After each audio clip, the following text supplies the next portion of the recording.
Warren Buffett is not sitting on a mountain of cash because he's scared.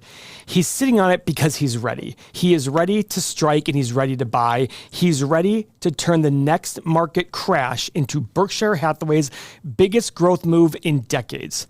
While everyone else is panicking, Buffett is preparing to dominate. And in this video, I'm going to show you exactly what he's doing, what he has said in the past, and how you can steal a page from his playbook. Let me set the stage. People out there think Buffett is missing out. They think he's old, he's lost his edge, and maybe he's just playing defense. I hear this at every bull market. And let me tell you something absolutely straight. Buffett is not sitting. He is stalking. This is a calculated move. The man is loading the cannon. And when this market breaks, which it will, he's going to buy companies hand over fist while everyone else is crying and licking their wounds.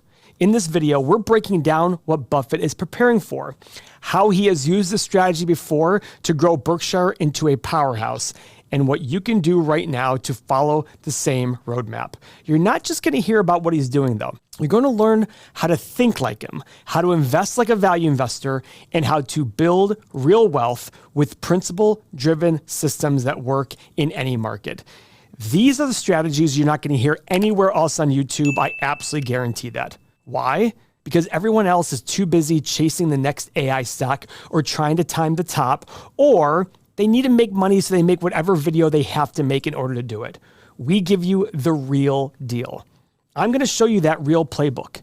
And by the end of this video, you're going to be able to walk away with actionable steps you can take right now to prepare for what Buffett is waiting for. Look, I know what Buffett says. You can't time the market. Just stay fully invested. Buy and hold forever. Well, tell that to Warren Buffett. Because Buffett absolutely times the market. He just does it with discipline, not emotion. And when I say time, he doesn't think he can pick the top or the bottom. He's just going to sit there and say, if things are too expensive, I stay out. He doesn't guess when prices will fall, but when stocks get too expensive, he takes that step back. He sells stocks that are massively overvalued, and he holds cash and he waits. And when panic sets in and prices collapse, that's when he goes in big. Now let's rewind to the dot-com bubble of 2000. Everyone was buying tech stocks, dot-com stocks. A lot of them had no earnings, no profit, just hype. Buffett sat out. In fact, at a big conference, he started talking about this, and everybody said, man, this guy just doesn't get it. He doesn't understand tech. And guess what? The market crashed and Buffett went shopping. He bought high quality companies at dirt cheap prices. Why? Because when stocks fall as a market whole, even great companies become better deals. Meanwhile, the momentum and hype clowns were all getting wiped out. Same thing in 2008. Before the crash, he was building up his cash pile. He was avoiding overpriced garbage. Then Lehman collapses, panic explodes, and boom, Buffett steps in with billions. Goldman Sachs, Bank of America, GE, he made massive deals while the market was melting down. And those moves helped make billions of dollars for Berkshire. In fact, tens of billions. Go back even further, the late 60s, he shut down his partnership because he said there's nothing to buy. Guess what, guys? Right now, we are 50 or 60% more overvalued than when he shut his partnership down in the late 60s. But fast forward to the 70s and 80s, and the market went nowhere, but valuations got better. Buffett held cash, and then when inflation and interest rates were running wild, he saw value and he bought. He knew stocks were overvalued in the early 70s relative to what he's getting in return, so he waited patiently until the setup was right. This is what he always does. Now, real quick, before we get to what Buffett's doing right now, I need to share something with you that's really important. It's called principle-driven investing. Buffett doesn't just react to the market. He operates with a strict set of principles, and that's why he wins. It's not luck. It's not guessing. It's discipline. Here on Everything Money, that's exactly how we want to invest as well. We have built a community of investors who follow a core set of principles that keep us grounded, keep us patient, and focus on the only thing that matters, the difference between price and value. We want to buy when price is below value, not the other way around. So if you're tired of all the hype in the market, if you're tired with all the panic that happens when things fall, if you're tired of guessing, this is your moment to flip that script. We put together a free PDF guide with the exact principles we live by. There are 5 of them. It's simple, it's clear, and it's going to help you avoid the mistakes that wreck most investors. So click the link in the description, download it, keep it with you.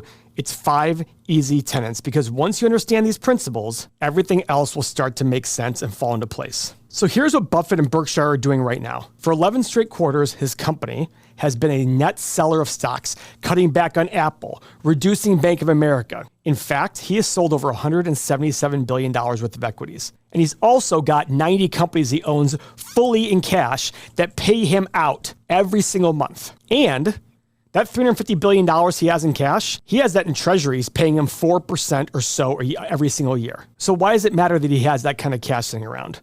Well, it means one thing. He's preparing to strike when prices crash. Guys, let's be realistic. Buffett isn't my age. He's not 44. He's not even 80. The man's 95 years old. He knows he's not going to be the one running Berkshire much longer. In fact, he already stepped down. That's why the torch is being passed to Greg Abel, his hand-picked successor. Buffett has said it very plainly. If he were gone tomorrow, Greg would take over that afternoon. But here's the issue. Berkshire is a massive $1 trillion monster. And when you get that big, getting huge returns like the early days is not easy. You can't just throw when you have $1 trillion market value and $350 billion in cash, you can find the deal of a century, but if it costs $50 million, it doesn't matter. It's not going to move the needle at all. If it costs $50 billion, it can move the needle. The problem is it's really hard to get $50 billion screaming deals unless the market is panicking. That's why he's waiting. Just yesterday, one of our analysts works on the channel. He's in the community. He's very active. You're going to see him in videos on our Everything Money Plus channel soon. Dalton texted me and said, "Do you think Berkshire can beat the market in the future?" And I said, absolutely, because when the market does crash, which it eventually will, they will be the ones unloading into undervalued big names. That's how he's going to beat the market. He's not going to beat the market by buying big names in big bull markets. He has to be patient. You could find tons of value today. In fact, in Buffett's personal account, that's much smaller, estimates around $1 billion, he crushes the market. Why? Because he can buy a $30 million company and move the needle. You can't do that on $350 billion in cash. In normal markets, those large market cap opportunities are rare. In our current bull market, the deals are even harder to find. Buffett has already said it. Berkshire cannot crush the market in calm times. But in chaos, in fact, what he says, Berkshire does better when there are headwinds. Now, guys, contrary to what the title says, I'm not calling for any crash in 2026 or 2025 or 2027. But there will be a crash, and I expect to crash because of how overvalued we are. Now, does that mean it's going to look like every other crash? No. But what it means is Buffett will absolutely profit from that, and that's how you can profit from that as well. Now, let's take a step back.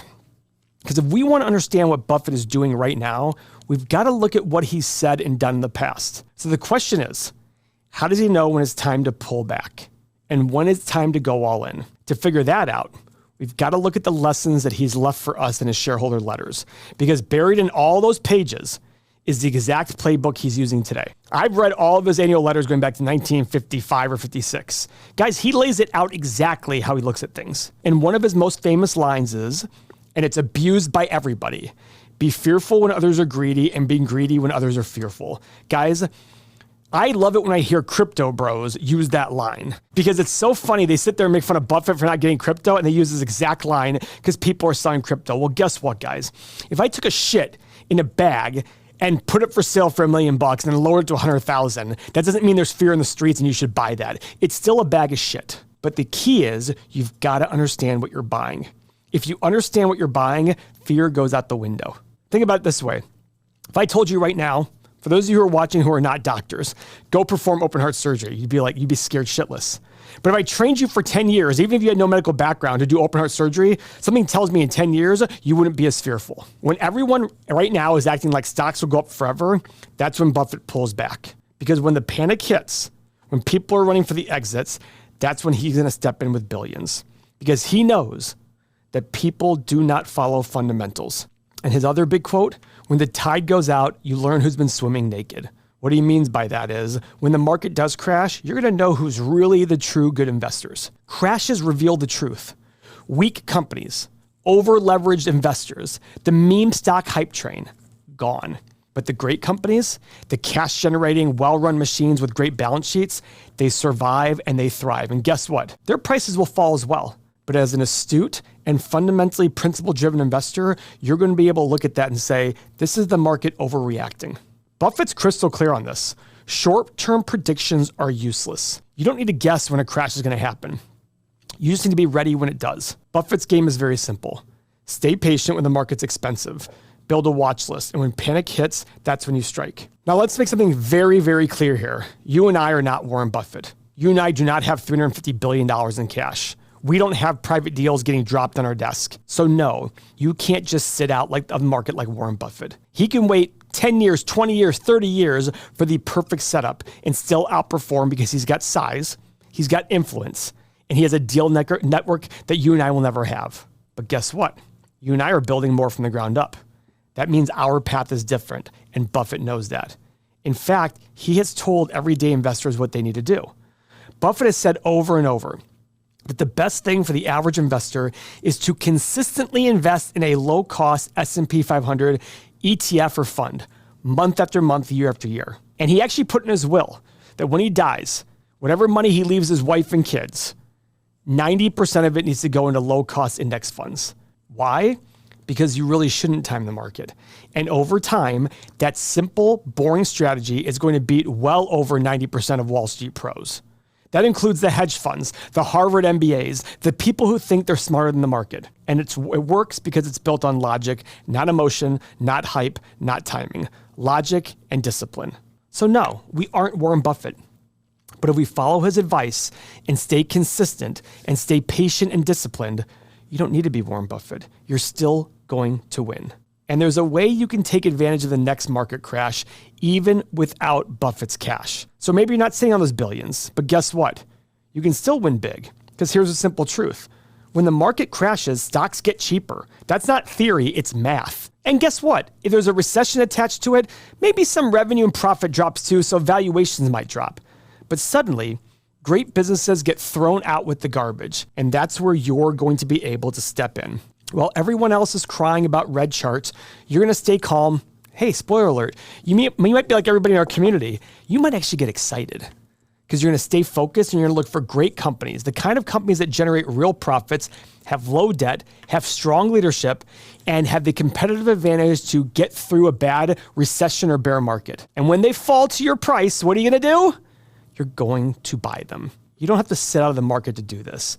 You can keep dollar cost averaging into your ETFs like SPY and VOO. But on top of that, you start building your watch list of high quality stocks. If they are selling below fair value and you have an ample margin of safety, you buy, even in today's market.